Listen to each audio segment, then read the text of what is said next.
Counting থেকে কিন্তু সাপ কি আছে সেটা বোঝা যায়। তো সাপটা ভেতরে ঢুকেছে, আর ভেতরে খুব বেশি হয়তো জায়গা নেই।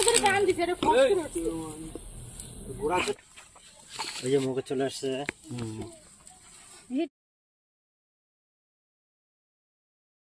Hello everyone, welcome back to Reptopedia. আর আমি আপনাদের রেপ্টোপিডিয়া থেকে জয়দেব মজুমদার। আবার একটা ওয়াইল্ড লাইফ রেস্কিউ বা সাপ রেস্কিউ ভিডিও নিয়ে দেখা গেল।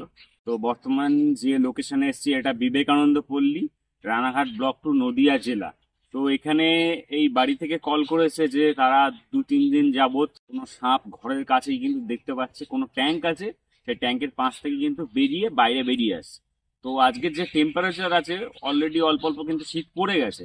আর অনেকেই মনে করেন যে সাপ কিন্তু শীত ঘুমে যায়, শীত ঘুমে কিন্তু যায় না। সাপ হাইবারনেশন হয় না, সাপের কিন্তু ভ্রুমেশন হয়। ভ্রুমেশন মানে গর্তের মধ্যে হয়তো শেল্টার নিয়ে থাকছে, আবার মাঝে মাঝে কিন্তু রোদ পোয়ানোর জন্য, বডি টেম্পারেচার মেনটেন করার জন্য কিন্তু বাইরে বেরিয়ে আসছে। তো এইভাবেই হয়তো তারা সাপটা দেখতে পাচ্ছে, যেটা প্রতি বছর হয়ে থাকে, যেটা আমরা দেখে আসি। তো কি সাপ আছে দেখবো, ভিডিওর সঙ্গে কন্টিনিউ থাকবেন। আর সাপ আমরা যখন রেস্কিউ করি তখন কিন্তু খুব কথা কম বলি, ইনফরমেশন কম দিই ভিডিওর মধ্যে। আউটসাইডে বা অন্য সময় কিন্তু ইনফরমেশন গুলো দেওয়া হয়ে থাকে, কারণ সাপ রেস্কিউ করার সময় অতিরিক্ত কথা বললে কিন্তু বিপজ্জনক হয়ে যায়। এই কারণে কিন্তু আমরা এইভাবে কাজ করি। তো ভিডিওর সঙ্গে কন্টিনিউ থাকুন।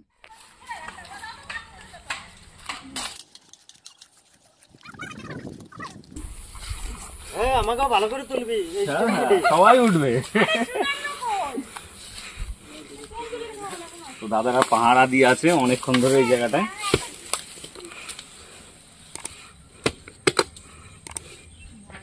ছিল কোথায়? এখানেই ছিল। আচ্ছা,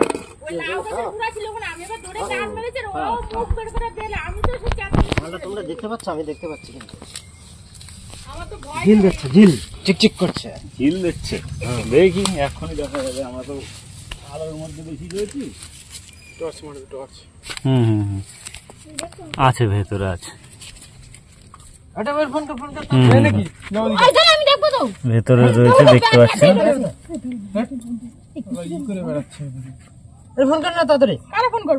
তো দেখতে পাচ্ছেন সাপ কিন্তু ভেতরে রয়েছে, আর ঠান্ডা জায়গাটা।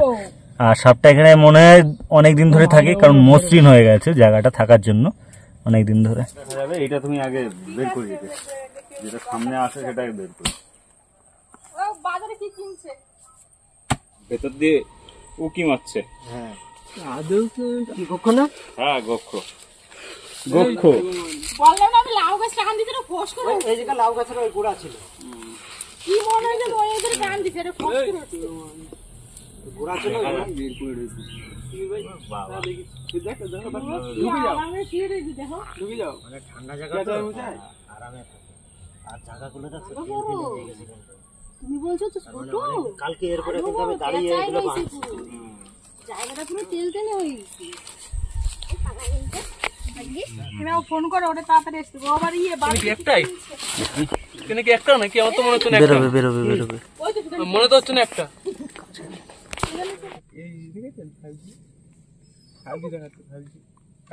তো দেখতে পাচ্ছেন সাপ কিন্তু ভেতরেই রয়েছে। বিষধর সাপ দেখেই বোঝা যাচ্ছে যে আশের প্যাটার্ন রয়েছে। আর স্কেল কাউন্টিং থেকে কিন্তু সাপ কি আছে সেটা বোঝা যায়। তো সাপটা ভেতরে ঢুকেছে, আর ভেতরে খুব বেশি হয়তো জায়গা নেই। তো চেষ্টা করব বের করার। এবার সাপ কিন্তু মানুষ দেখলে ভয়ে, দেখতে পাচ্ছেন জড়সড় হয়ে আছে একদম। আর এরা কিন্তু জড়সড় হয়েই যায়, মানুষ দেখলে এরা ভয় পায়। আমরা মানুষেরা যতটা ভয় পাই তার থেকে বেশি ভয় পায় কিন্তু সাপ। তো দেখবো একটু ইয়ে করে। তোমার সরানো বদি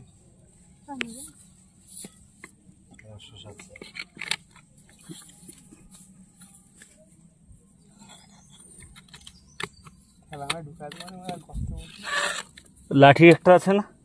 লাঠিটা কই? বড় লাঠিটা দাও দেখি।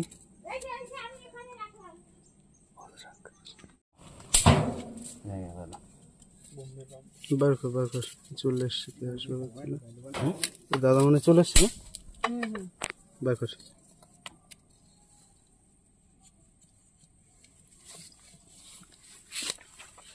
ওই যে মুখে চলে আসছে। ও পাই, তাও বলো আমি বুঝি ডিম নাকি।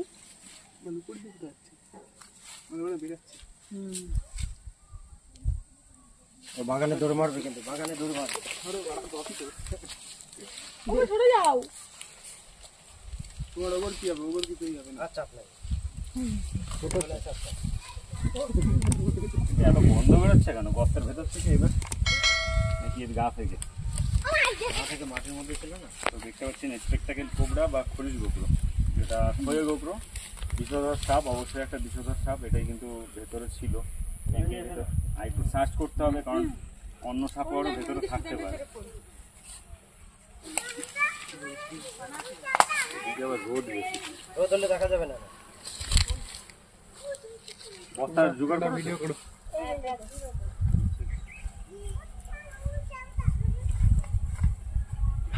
বস্তা নেই, গোখু সাপ। খয়ে গোকরো। কামড় খাওয়ার একটা দাঁড়াস নাকি না বুঝতে পালা পারবেন? খাসা।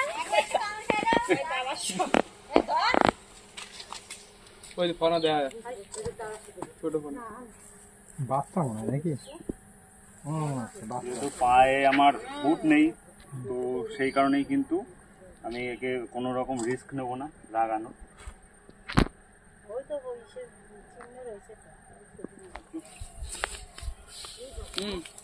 তো ক্যামেরাম্যান হয়েছে তো দেখতেই পাচ্ছেন এই যে মাথার যে দিকটা রয়েছে, না, আমার দরকার নেই। ওই দেখ ফটোগ্রাফার।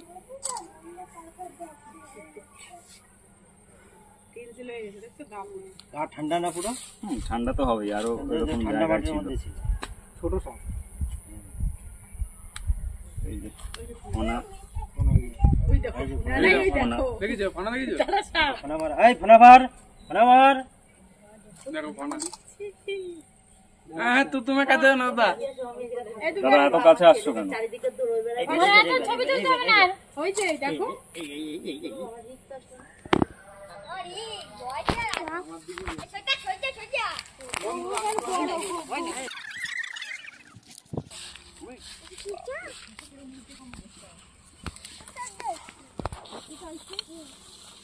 এতটা ঢুকালি কেন?